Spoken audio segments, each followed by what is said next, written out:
Salam, salam sejahtera, bertemu kembali di dalam renungan series hari ini, yaitu Seven Mysteries of God series ataupun 7 misteri Allah series. Hari ini kita akan belajar tentang misteri Allah yang keenam, yaitu Mysteries tentang Antikristus. Mari kita bersama-sama melihat di dalam 2 Tesalonika pasal yang kedua, ayat yang pertama sampai ayat yang ketujuh. 2 Tesalonika pasal 2 ayat yang pertama sampai ayat ketujuh. Sekarang saudara-saudaraku, tentang kedatangan Tuhan kita Yesus Kristus dan betapa kita akan dikumpulkan bersamanya kelak. Kami menyerumu, janganlah kamu mudah keliru atau goyah jika orang berkata hari Tuhan sudah tiba, karena kononnya kami yang mengatakan begitu melalui nubuat, ajaran atau surat. Jangan sekali-kali biarkan sesiapa memperdayamu, karena hari itu tidak akan datang sebelum berlakunya kemurtadan dan manusia leluasa, yaitu anak kebinasaan, menampilkan diri.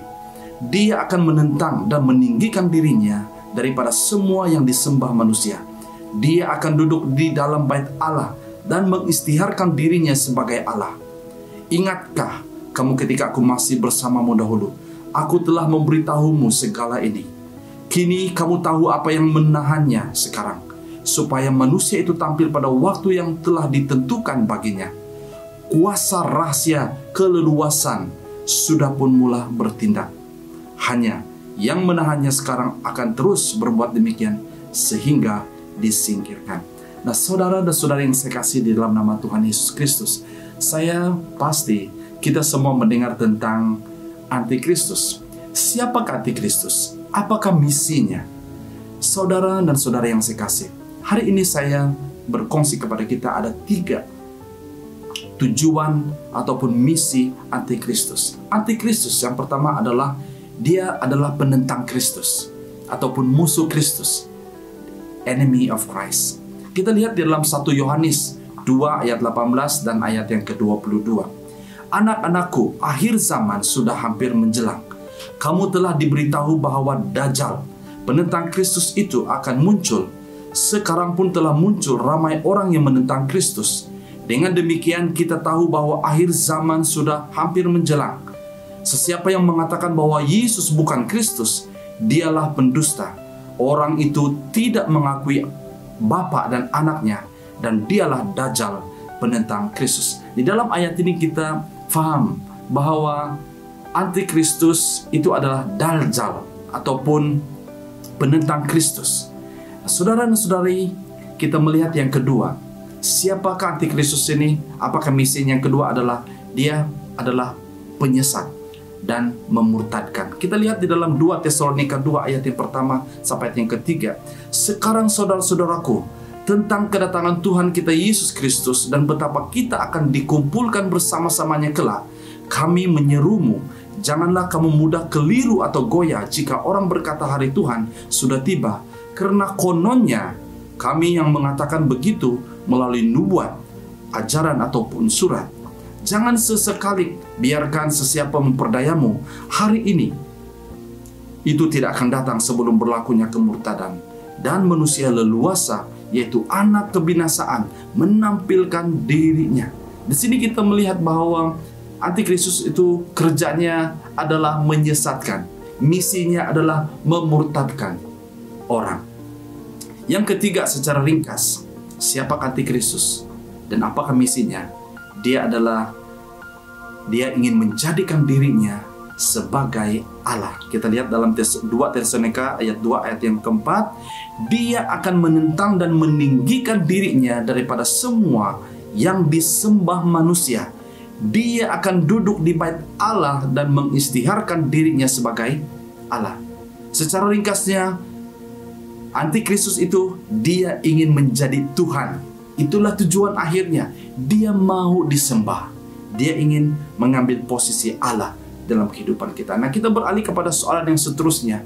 Bagaimana kita boleh mengenal antikristus. Apakah ciri-ciri antikristus? Kita boleh lihat di dalam 1 Yohanes 4 ayat yang pertama sampai ayat yang ketiga. Saudara-saudara yang kukasihi, jangan percaya setiap roh. Sebaliknya ujilah setiap roh itu sama ada datang daripada Allah, karena terdapat ramai nabi palsu telah menjelajah ke seluruh dunia. Untuk memastikan sama ada roh itu roh Allah, inilah caranya. Jika roh itu mengakui bahwa Yesus Kristus telah datang ke dunia sebagai manusia, maka roh itu datang daripada Allah. Tetapi jika roh itu menolak hakikat tentang Yesus ini, nyatalah roh itu bukan daripada Allah, tetapi daripada Dajjal, penentang Kristus. Kamu sudah mendengar bahwa roh itu akan muncul. Sekarang roh itu sudah pun ada di dunia ini. Secara ringkasnya, saudara, setiap orang yang mengaku Yesus Kristus datang ke dunia ini sebagai manusia, Allah menjadi manusia, itu adalah daripada Allah. Sebaliknya, setiap orang yang menentang dan menolak hakikat bahwa Yesus itu adalah anak Allah, datang daripada Allah, itu adalah penentang Kristus, itu adalah antikristus. Nah, saudara, kita juga mau melihat apakah tanda antikristus. Nah, di dalam Wahyu 13 ayat yang ke-16 sampai 17 berkata, ia memaksa semua manusia, besar kecil, kaya miskin, orang merdeka, dan hamba abdi, menerima satu tanda pada tangan kanan atau dahi. Dan seseorang pun tidak dibenarkan berjual beli kecuali ada padanya tanda atau nama binatang buas itu atau angka namanya. Saudara dan saudara yang saya kasih, ahli teologi ataupun Alkitab tidak memahami ayat ini sehingga kehadiran teknologi pada zaman ini yang dipanggil electronic banking system ataupun credit card, smartphone. Hari ini, saudara, kita berada di dalam era cashless society. Saintis mencipta microchip sebesar biji beras yang mampu menyimpan data-data pribadi seperti bank account, status, medical record, dan sebagainya. Tempat yang paling sesuai untuk menanamnya ialah dahi ataupun di tangan. Banyak kegunaannya seperti boleh mengesan jangkitan COVID-19 ataupun mencegah penculikan dan banyak kegunaan-kegunaannya lain. Nah, hari ini kita melihat bahwa perkara seperti ini sedang terjadi pada zaman kita, dan ini adalah tanda antikristus. Kita sedang berada di dalam era antikristus. Nah, saudara dan saudari, apakah yang terjadi kepada antikristus dan pengikutnya? Kita lihat di dalam Wahyu 19 ayat yang ke-20. Kemudian binatang itu ditawan dan bersamanya nabi palsu yang mengadakan berbagai tanda di hadapannya, dan dengan demikian memperdayakan orang yang telah menerima tanda binatang itu serta orang yang menyembah patungnya. Kedua-duanya dihumbankan hidup-hidup ke dalam lautan api yang menyala dengan belerangnya. Saudara, apa yang terjadi kepada antikristus pada akhirnya dan pengikut-pengikutnya? Mereka akan dicampak dalam api neraka. Saudara dan saudara yang saya kasih, soalan yang seterusnya, apa pula yang terjadi kepada kita, kepada saya dan Anda yang tidak menerima tanda antikristus ini? Kita lihat di dalam Wahyu 19:20. Aku melihat beberapa takhta, lantas orang duduk di atasnya dan diberi kuasa sebagai hakim. Aku melihat roh-roh orang yang telah dipancung kepala karena memberikan kesaksian tentang Yesus Kristus dan firman Allah, yang tidak menyembah binatang itu atau patungnya, dan tidak menerima tandanya di dahi atau di tangan.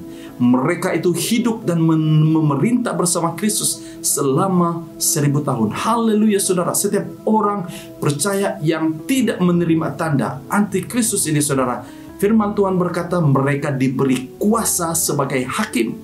Mereka hidup dan mereka akan memerintah bersama Kristus selama 1000 tahun. Haleluya, saudara. Marilah kita menolak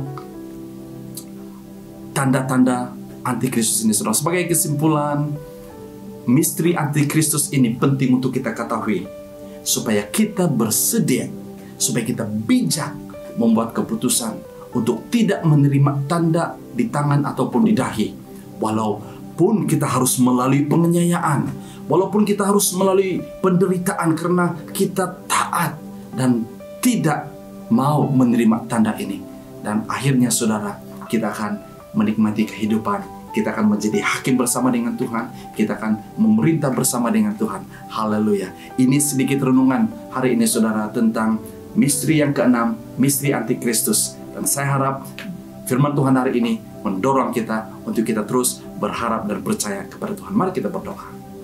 Kami bersyukur Tuhan karena hari ini kami punya kesempatan untuk mendengar firman-Mu tentang reality misteri antikristus.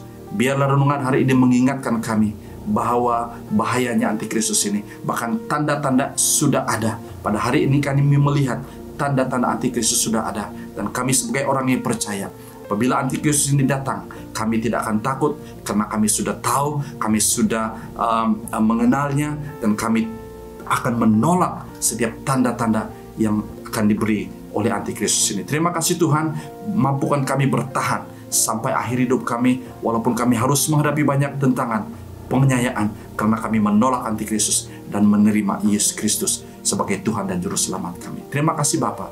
Ini doa kami dalam nama Tuhan Yesus. Kami berdoa dan bersyukur. Amin. Haleluya, saudara dan saudari. Saya harap renungan hari ini akan terus memberi dorongan kepada kita untuk kita tetap setia hanya kepada Tuhan Yesus Juru Selamat kita. Haleluya. Stay safe, stay healthy, and stay blessed. God bless you.